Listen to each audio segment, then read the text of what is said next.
উস্তাদ একটা কথা কমু, কি করবি ক? উস্তাদ আমি কি ড্রাইভার কি শিখতে পারবো না?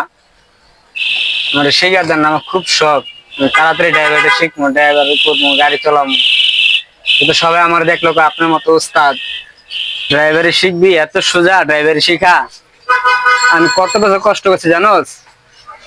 6টা বছর আমি কষ্ট করছি, খালি গাড়ির চাক্কা ধুইছি, তারপরে তোর গাড়ি মুছছি, উস্তাদে যখন যেটা কইছে এটা শুনছি। উস্তাদে তারপর আমার মারছে, মারার পরে সেনে আমি এই স্টার্টিং এ বইছি আমি। আজকে আমারে মানুষের উস্তাদ, তুইও লাগিয়া থাক, আমার কথাবার্তা শোন, তোর আমি 1 মাসের মধ্যে গাড়ি চালানো শিখাই দিব। মন খারাপ করিস না এতে। আচ্ছা ওস্তাদ, আপনার কথা আমি সব শুনবো, আপনি যখন যেটা করবেন ওটাই করবেন। খালি একটা দাবি আপনার কাছে, একটা রিকোয়েস্ট, আপনি আমার গাড়ি চালানো তাড়াতাড়ি শিখাই দিয়ে। কারণ আমার অনেক শখ, ছোটবেলা থেকে আমার শখ, আমি গাড়ি চালানো শিখবো। শিখাই দিবেন তো ওস্তাদ? কোন? হ্যাঁ যা, তোর 1 মাসের মধ্যে আমি গাড়ি চালানো শিখাই দিব। মন খারাপ করিস না, যা কাজ কর।